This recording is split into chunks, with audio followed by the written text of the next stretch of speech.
हम हिंदू नहीं है। देखिए अभी हाथ में जय श्री राम है ना, खड़ा है ना, हम हिंदू नहीं है, वही हिंदू है। कितना पूजा पाठ करता है वो। जो कुंभ नहीं आएगा वो देशद्रोही है। धीरेन्द्र शास्त्री, पहले आप बताइए कि आपके मम्मी पापा गए हैं क्या? मैडम हम मान लिया हम देशद्रोही, हम नहीं गए, हम देशद्रोही है मैडम। ये देश के आर्मी जो बॉर्डर पर रक्षा कर रहे हैं वो देशद्रोही है क्या? बागेश्वर जी बाबा बोले हैं कि अगर जो कुंभ नहीं आएगा वो देशद्रोही होगा। पहले आपसे बोलते हैं कि वीआईपी लोगों को जो आप ले जाते हैं उसके चक्कर में जो हम आम जनता मरते हैं, हम मरने के लिए वहाँ जाए क्या? ओके नमस्कार, जैसे कि आप देख रहे हैं राष्ट्रीय जय यीशु मानव सेवा। साथ ही साथ आप सभी का धन्यवाद करते हैं और अभिनंदन करते हैं, आपने जो मौका दिया आपके बीच में परमेश्वर का वचन बांटने के लिए। प्रभु आप सबको आशीष करे और खुशी मंगल के साथ आगे की ओर लेता चला जाए। आज मैं कुछ बातें ऐसी छेड़ना चाहूंगा जो संसार भर में लड़ाई फैल रही है, किसके कारण?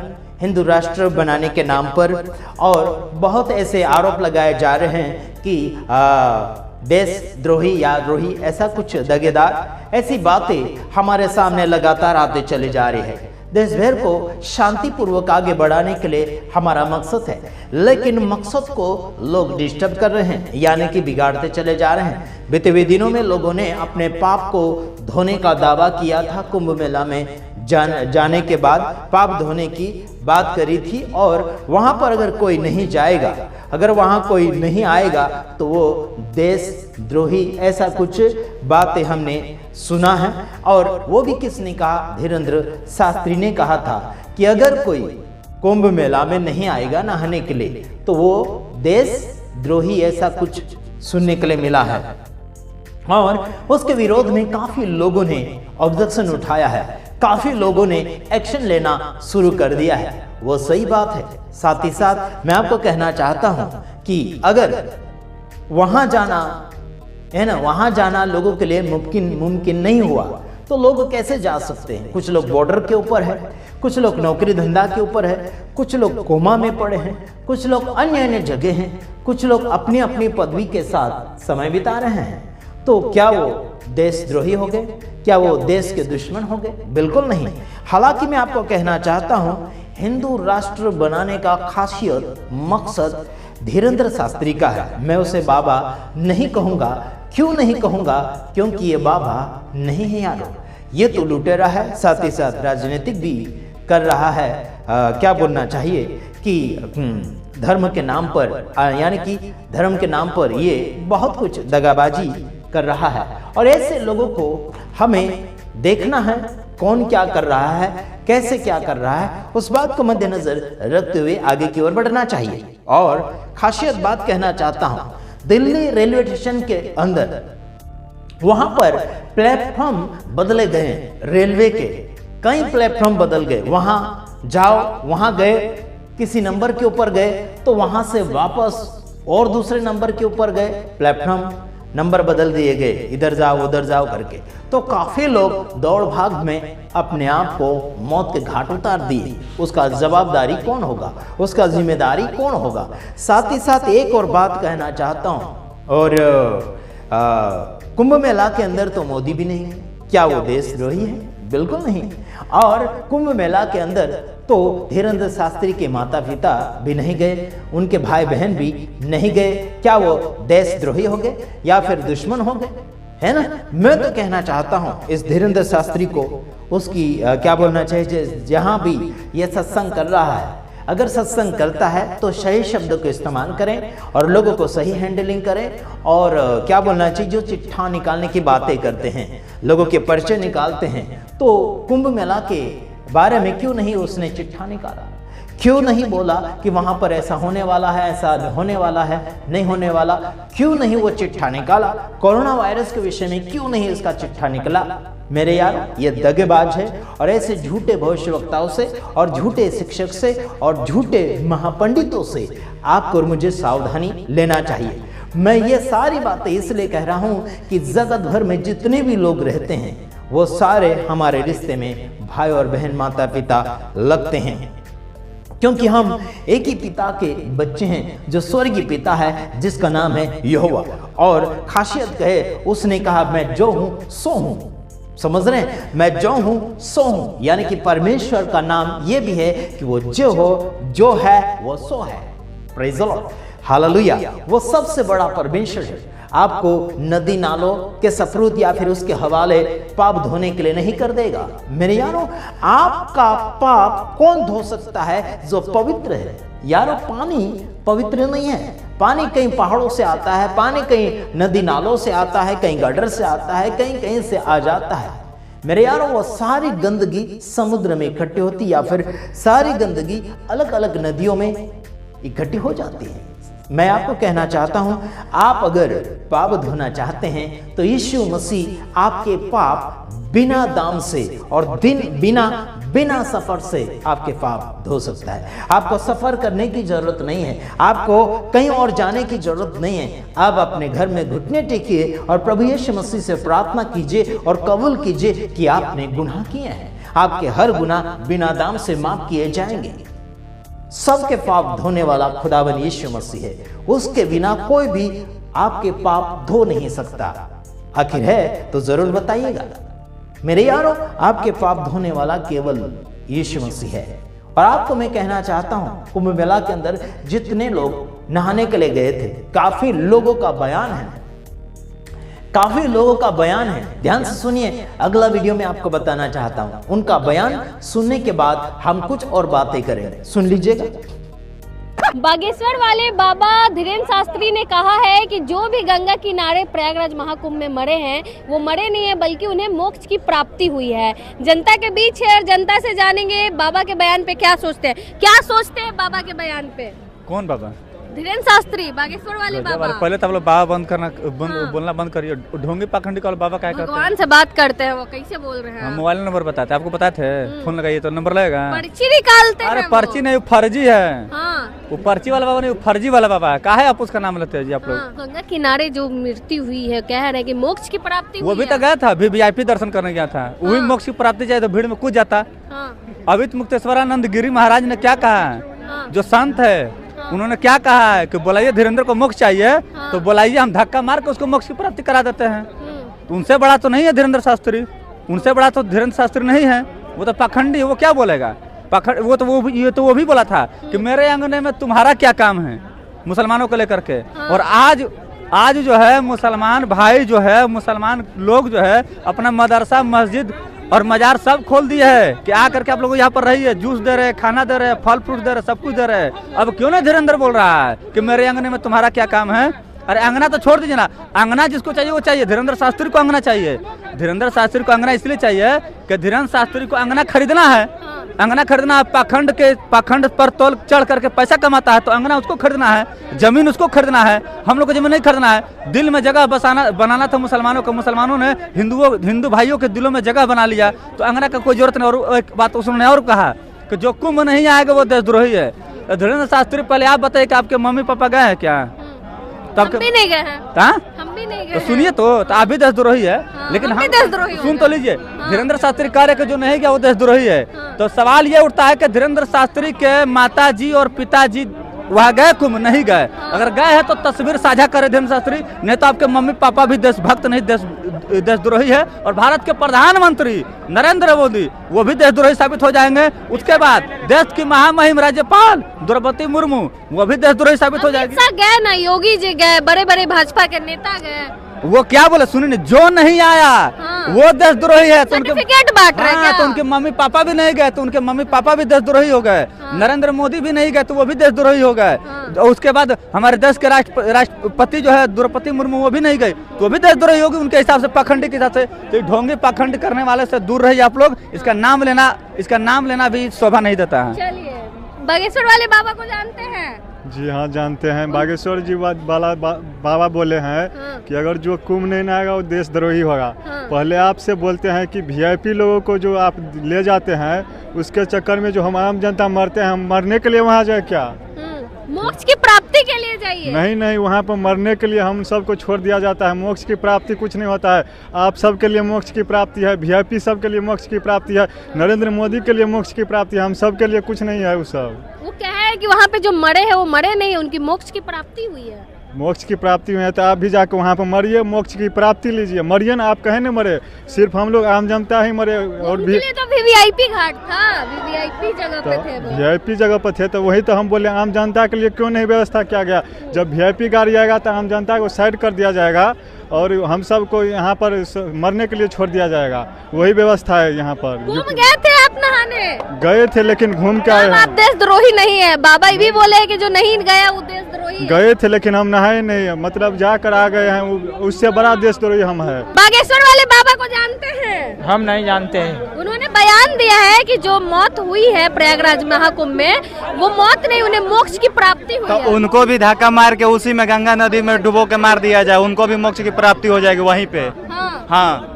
कैसा बयान कैसे देखते हैं उनके? क्या बयान? सबसे घटिया बयान। वो बाबा नहीं, ढोंगी है।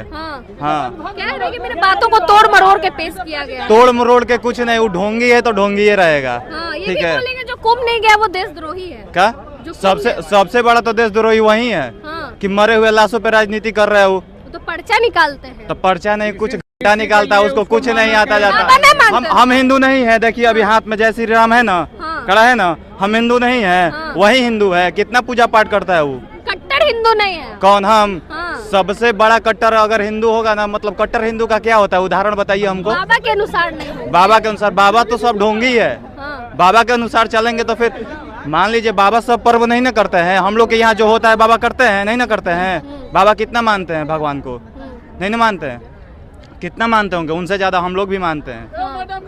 उनका बयान अच्छा नहीं है। कोई उसका आप लोग खाली योगी जी के बदनाम करते हैं। मर गया तो उसको 25-25 रुपया में। आप मानते हैं कि योगी जी के परिवार नहीं है तो आप क्या पूछते हैं कि योगी जी दूसरे के परिवार को ख्याल नहीं रखता है? इतनी जगह भगदड़ मची, 30 लोग मरे, आखिरी में छुपाए जा रहे हैं। लालू प्रसाद यादव भी कह रहे हैं आखिर छुपाया जा रहा है। तो मतलब 25-25 लाख रुपया कितना के देगा मैडम? कुछ छुपाएगा तब ना बचेगा पैसा। गजब करता है। धीरेन्द्र शास्त्री कह रहे हैं कि वो मरे नहीं है, मोक्ष की प्राप्ति। हाँ मैडम, आप हम योगी जी से निवेदन करना चाहते हैं कि धीरेन्द्र शास्त्री के मनोकामना के पूरा किया जाए और उनके माता पिता को। एक मिनट स्टॉपेज। धीरेन्द्र शास्त्री के मनोकामना के पूरा किया जाए और सबसे पहले हर बेटा चाहता है कि अपने माता पिता को स्वर्ग भेजे, तो कम से कम उनके पहले धीरेन्द्र शास्त्री को जो माता पिता है उसको ला लिया जाए और गंगा किनारे जो है मोक्ष दिला दिया जाए। मैडम बहुत बड़ा पुण्य की काम होगा और धीरेन्द्र शास्त्री के जीते जी उसके माता पिता को मोक्ष मिल जाएगा। मैडम आप क्या चाहिए? धीरेन्द्र शास्त्री तो है ही, आप अपने माता पिता को मोक्ष दिला दीजिए। बाकी तो आप हर लोग बेटा अपने बोले कि जो महाकुंभ नहीं गए है वो देशद्रोही है। मैडम हम मान लिए हम देशद्रोही, हम नहीं गए, हम देशद्रोही है। मैडम ये जो देश के आर्मी जो बॉर्डर पर रक्षा कर रहा है वो देशद्रोही है क्या? ना है ना है। ए आर्मी भैया आवा तनी। अच्छा वो कानून के मानना पड़ता है ना। तो धीरेन्द्र शास्त्री कैसन सिखाते मैडम? वो अलग बाबा नहीं ना है मैडम, प्रवचन थोड़ी करता है, वो राजनीति करता है। वो मोदी जी के बाबा है। पर्चा निकालते हैं, भविष्य भविष्य देखते हैं मैडम। अच्छा बताइए कहाँ थे पर्चा? ए बाबा भविष्य देखा तो पाकिस्तान कहिया खत्म होगा। आर्मी के का जरूरत है मैडम? आर्मी के का जरूरत है? भविष्य तो देख ही लेंगे। आर्मी से आज कह देते हैं, हमको तो संपर्क नहीं होता है। मोदी जी से कह देते हैं कि आर्मी जो 24 घंटा जो ड्यूटी करता है बेचारा, जो जंगल झाड़ में जो रहता है, उसको बोलिए आराम से सो जाएगा। धीरेन्द्र शास्त्री पर्चा निकाल देगा और बता देगा कब वो हमला करने वाला है। उस दिन हम गन उन लेके आर्मी जो टाइट रहेगा मार देगा, सब खत्म आतंकवादी। का जरूरत है ड्यूटी के? हम जो मेहनत कर रहे हैं, बता दें कि हम 5 साल बाद करोड़पति बन जाएंगे। तो 5 साल मैडम कहाँ इधर उधर घूमेंगे, बैठल रहेंगे। करोड़पति तो 5 साल बाद बनिए जाएंगे। बाबा में नहीं मानते हैं। मानते हैं ना मैडम, मानते हैं। अंधभक्त है, कैसे नहीं मानेंगे? अंधभक्त है मैडम, दिखाई नहीं देता है। हाँ देशभक्त रहते तब ना दिखाई देता। अंधभक्त है मैडम, दिखाई नहीं देता है। तो जो बोले से सही मैडम, जो बोले से सही। फिर आप देशद्रोही गोदी मीडिया मत बनिए। धीरेन्द्र शास्त्री बाबा ठीक है, हम अलग बात है कि हम नहीं वहाँ जा पाएंगे। हम योगी जी से निवेदन करेंगे कि उनके माता पिता को पहले मोक्ष दिलाया जाएगा। और आप लोग देखिएगा मैडम, धीरेन्द्र शास्त्री अपने माता पिता को मोक्ष नहीं दिलाएगा। हाँ वो बोले कि तनका दिन और रहेगा, अभी नहीं दिलाएगा। तो आपने सुना उस बयान को। काफी लोग हंसी मजाक भी कर रहे हैं उस धीरेन्द्र शास्त्री का, क्योंकि मजाक ही बन गया है। मेरे यारों, ये चिट्ठा खोलता है अपने खुद का चिट्ठा क्यों नहीं निकालता है? उसके ऊपर क्या बीतने वाली है, उसके ऊपर क्या हंसी मजाक होने वाला है, उसका चिट्ठा खुद क्यों नहीं निकालता है? पर्चा निकालता है लोगों का। बोलता है और गलत शब्द इस्तेमाल करता है, ठटरी ठटरी ठटरी, क्या मालूम नहीं है ठटरी क्या बोलता है, ठटरी ठटरी करके ये शब्द निकालता है। मेरे यारो ये शब्द गलत है, आखिर कहीं से भी आप ढूंढ कर लाओ इसका निष्कर्ष, इसका क्या बोलना चाहिए, इसका हकीकत क्या है, अर्थ, वो अगर आप निकालने जाओगे तो वो गलत शब्द है। और एक बात और मैं बताना चाहता हूं कि लेडीजों को गलत रीति से बोलता है ना, खाली प्लॉट है, कोई भरी बुकिंग प्लॉट है, क्या क्या प्लॉट है ना, बहुत सी बातें इसकी सामने मेरे सामने आ चुकी है। खासियत बात करता हूं, सीधा और सिंपल बात, इसका पूरा जो दुकानें जो चल रही है, सारी दुकानें इसकी बंद होना चाहिए, बिल्कुल बंद होना चाहिए। ये दगेबाजी है और अपने आप को सन्यासी कहता है, लेकिन मन के अंदर इसका कड़वा भरा हुआ है। इंसानों के प्रति झगड़ा, इंसानों, धर्मों और जातियों के प्रति इसका क्या बोलना चाहिए, नफरती भरा जीवन है। मुसलमानों को कुंभ मेला के अंदर उसने कहा था कि नहीं आना है, हमारे अंगने में तुम्हारा क्या काम है, ऐसा करके उसने ये बयान दिया था। और उस मुसलमानों ने ही उन पीड़ित और प्रॉब्लम में फंसे हुए हिंदू लोगों को साथ दिया, कुंभ मेला में जाने आने वालों को खाना भी दिया, उनको विश्राम करने के लिए उनके मस्जिद भी खोल दिए गए, घर भी खोल दिए गए, खाना पीना दिया उनको। देखो है ना, हमारे अंगने में तुम्हारा क्या काम है, ये जो कह रहा था धीरेन्द्र शास्त्री, एक टाइम का भी रोटी उसने खिलाई क्या किसी को, है ना, एक टाइम का खाना या फिर पानी उसने दिया क्या किसी को, नहीं दिया। मेरे यारों, अगर कोई कुंभ मेला के अंदर मौत के घाट चले गए, लोगों को अपने परिवार के लाश भी हासिल नहीं हुए, नसीब में नहीं रहे, उनके परिवार के लाश ढूंढते ढूंढते थक गए, लाश नहीं मिली लोगों को। मेरे यारों, केवल 30 लोगों का आंकड़ा बताया जा रहा है, केवल 30 लोग मरे हैं, इतना आंकड़ा बताया जा रहा है, लेकिन कई ट्रैक्टरों भर भर कर कपड़े और जूते चप्पल बाहर फेंके गए। मेरे यार, क्या वो 30 लोगों के थे? नहीं, कई लोग मर चुके हैं, जो क्या बोलना चाहिए, हजारों की गिनती में गिने तो भी कम है। लेकिन ये झूठ बोलने वाले जो क्या करते हैं, आंकड़े को छिपाते हैं, नंबर छिपाते हैं कि इतना ही था, इतना नहीं था, बहुत कुछ नंबर छिपा रहे हैं। हालांकि मेरे कहने का मकसद ये है, आपको कोई भी जगह डुबकी मारने की आवश्यकता नहीं। आप नहाते हो साल में 365 बार, क्या कभी पाप धुला आपका? यानी कि साल में 365 दिन आते हैं, और साल में 365 दिन अगर आपने हर दिन अगर नहाया होगा तो गिनती निकलती है, साल में 365 दिन आपने नहा लिया होगा। कुछ लोग गर्मी के समय में डबल या ट्रिपल बार नहाते हैं, उनकी गिनतियां कम और ज्यादा भी हो सकती है, लेकिन उनका ना ही तो रंग बदला और ना ही तो उनका जीवन बदला, और क्या बोलना चाहिए, ना ही तो उसका और कुछ बदला। मेरे यारों, बस केवल उनके शरीर का मेल धुला होगा, वो भी कुछ ही है ना। मैं आपको बताना चाहता हूं मेरे यारों, आपका पाप समुद्र नहीं धो सकता, आपका पाप जो है पानी या फिर नर्मदा या फिर कोई गंगा नदियां न आपके पाप नहीं धो सकते, क्योंकि वो खुद मेले हैं। हेलो, वो खुद मेले हैं, उनमें भी कचरा है मेरे यारों, उनमें भी कचरा है, और वो भी मिट्टी से जुड़ा हुआ नदी या फिर नर्मदा या फिर नदी या फिर समुद्र मिट्टी से जुड़ा हुआ है, वो कोई कांच के ऊपर नहीं है मेरे यारों। जो मिट्टी से जुड़ा है उसमें मेल जरूर होता है, और जो मिट्टी से जुड़ा है वो मेल किसी का धो नहीं सकता। मेरे यारों, ध्यान रखना, यीशु मसीह जो है वो मिट्टी से जुड़ा नहीं है, वो पवित्र परमेश्वर स्वर्ग से जुड़ा है, और स्वर्ग से पवित्रता बहती है, और उसके लहू में और उसके सामर्थ में और उसके वचनों में पवित्रता छाया हुआ है, और उसी पवित्रता को मैं फैलाने के लिए कोशिश करता हूं, जो आप तक पहुंचना चाहिए। एक जो है क्या बोलना चाहिए, यूपी या फिर बिहार का जो योगी कहा जाता है, वो तो बहुत ही अलग प्रकार का भेदभाव फैला रहा है, मसीह समाज के ऊपर बहुत आरोप लगा रहे हैं, चर्चेस तोड़े जा रहे हैं, है ना, क्या बोलना चाहिए, जो नाम पर या फिर रजिस्ट्रेशन नहीं किए हुए चर्च को तुड़वा रहे हैं। और ये धीरेंद्र शास्त्री का कहना है कि हमारे अंगने में तुम्हारा क्या काम है, मतलब मुस्लिम और ईसाई लोगों को इसके अंगने में किसी का काम नहीं है यार। ये तो बस अपने आंगने में यही नाचना चाहता है और यही कब्जा बनाना चाहता है। और इस कब्जे से हम लोग नाराज हैं, क्योंकि इसके अंदर भेदभाव की आत्मा छाई हुई है और भेदभाव की आत्मा कई शास्त्र के अंदर नहीं दर्शाया गया है। भेदभाव का शिक्षण या फिर प्रवचन कोई भी शास्त्र में नहीं दर्शाया गया है। अगर ये प्रचारक या फिर धार्मिक गुरु ऐसे अगर प्रचार कर रहे हैं तो इनके प्रचार से हम लोग नाराज हैं, इनके प्रचार से, इनके बयान से हम लोग नाखुश हैं, क्योंकि हमें जनता की सेवा करना है, पब्लिक का सोचना है, आम जनता से हमें प्यार और मोहब्बत बताना है और हमें उनका भला और उनका विकास देखना है।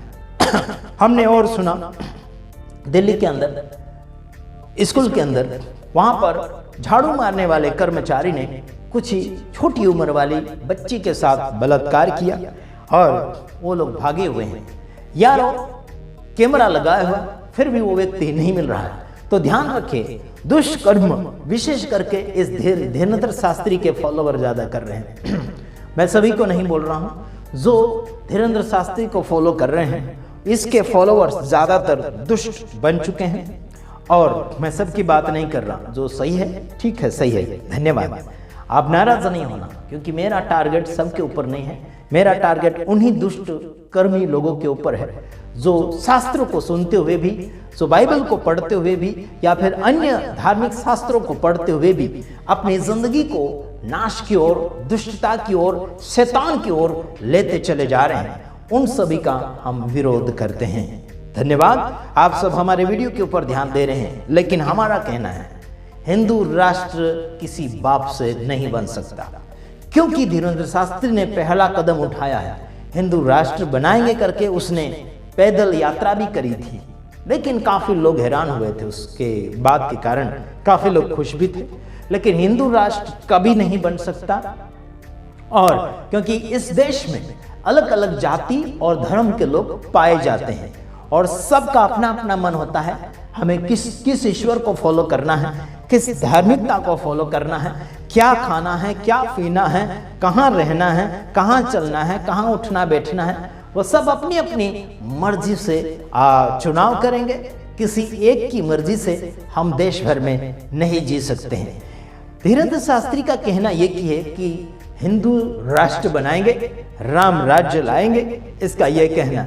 ये हो नहीं सकता, अब बुढ़े हो जाएंगे, मर जाएंगे तो भी नहीं हो सकता, क्योंकि मसीह समाज बहुत मेहनत कर रहा है। यूट्यूब के अंदर, फेसबुक के अंदर और अन्य प्लेटफॉर्म के ऊपर मसीह समाज के वीडियो वायरल के ऊपर वायरल हो रहे हैं। मसीहों को जितना सताओगे उतना आप परेशान होते चले जाओगे। साथ ही साथ एक और बात कहता हूं, यीशु मसीह ने कहा चेला बनाओ।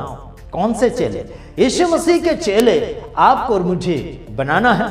और इस पाखंडपना करने वाले व्यक्ति धीरेंद्र शास्त्री का कहना है कि हम हिंदू राष्ट्र बनाएंगे, इसका ये कहना है। लेकिन यीशु का कहना है हम यीशु के चेले बनाएंगे। Praise the Lord. यीशु ने कहा मेरे चेले बनाओ, हम कहते हैं हम यीशु के चेले बनाएंगे। कर लो तुम्हें जो करना है, तुम में कितना दम है यारो। तुम आदिवासी हो, धन्यवाद। तुम मुस्लिम हो, धन्यवाद। हिंदू हो, धन्यवाद। और बौद्ध हो, सिख हो, धन्यवाद। चाहे कोई भी जात के हैं, धन्यवाद। आप सब हमारे भाई हैं, हम आपके दुश्मन नहीं हैं, आप सबका भला चाहते हैं। और ऐसे लोग भी हैं, यानी कि क्या बोलना चाहिए, जय भीम वाले, भीम के आर्मी लोग भी अच्छे आगे बढ़ रहे हैं, उन सभी का भी धन्यवाद। परमेश्वर आप सभी को सलामत रखें। काफी लोग ऐसे हैं नास्तिक, किसी ईश्वर के ऊपर भरोसा बिल्कुल नहीं करते हैं, उन सभी का भी धन्यवाद। कोई बात नहीं, जैसा आपका मन आपको साथ दे रहा है बढ़िए, आपको कोई जबरदस्ती नहीं है। हम ये नहीं कहते हैं कि आप यीशु में जल्दी से आ जाओ, बिल्कुल नहीं। परमेश्वर की मर्जी के बिना कोई भी यीशु मसीह के पास उद्धारकर्ता के रूप में स्वीकार करने के लिए नहीं आ सकता। मेरे यारों, हमारी कोशिश भले लाख हो जाए, हमारा प्रचार भले लाख हो जाए, परमेश्वर की मर्जी के बिना कोई भी यीशु मसीह को स्वीकार नहीं सकता। काफी झूठे आरोप लगाते हैं और लाते हैं, झूठे आरोप। कहते हैं कि तुम्हें रुपया दिया जाता है, ये दिया जाता है, फलाना ढेकना दिया जाता है, लालच और लोभ दिया जाता है, धर्म परिवर्तन के नाम पर झूठा आरोप ठोका जाता है। लेकिन ये सरासर झूठ है आरोप। अगर तुम्हारे पास सच्ची बुलंदी बातें हैं, है ना, तुम्हारे आरोप में बुलंद होगा, तो जरूर आप हमसे कांटेक्ट कीजिए ताकि हम आपके सवालों का जवाब दे सकें। यारों, डरना नहीं, क्योंकि हम डराते भी नहीं और हम डरते भी नहीं। इतना याद रखना, हम तो गुजरात की धरती से बोलते हैं और डरते तो हम किसी बाप से नहीं। और जो मारते हैं, तोड़ते हैं, बस संसारिक लोग होते हैं। ये दुष्ट लोग होते हैं जो मारते हैं, तोड़ते हैं, दंगाबाजी करते हैं, बहुत गुमराह करते हैं लोगों को। वह सब दुष्ट लोग होते हैं। वो अपने आप को नहीं पहचान पाते, शास्त्रों को नहीं पहचान पाते और ईश्वर को नहीं पहचान पाते हैं। इसके वजह से आत्मिकता इंसानों के जीवन में नहीं रही, केवल संसारिक और दुष्टता लोगों के अंदर छाई हुई है। तो ध्यान रखना, परमेश्वर के वचन के साथ बढ़िए। परमेश्वर यीशु मसीह के द्वारा चेले तैयार कर रहा है, आपको और मुझे इस्तेमाल करते हुए। हमें चेले तैयार करना है यीशु मसीह को। हमें राष्ट्र बदलने की जरूरत नहीं है, हमें राज्य बदलने की जरूरत नहीं है ना। हमें केवल इंसानों के जीवन बदलना है, उनके जीवन, चरित्र, व्यवहार ये बदलना है परमेश्वर के वचन बोलते हुए। ओके, तो गॉड ब्लेस यू। हम दूसरे वीडियो में पधारेंगे, तब तक के लिए नमस्कार, आमीन।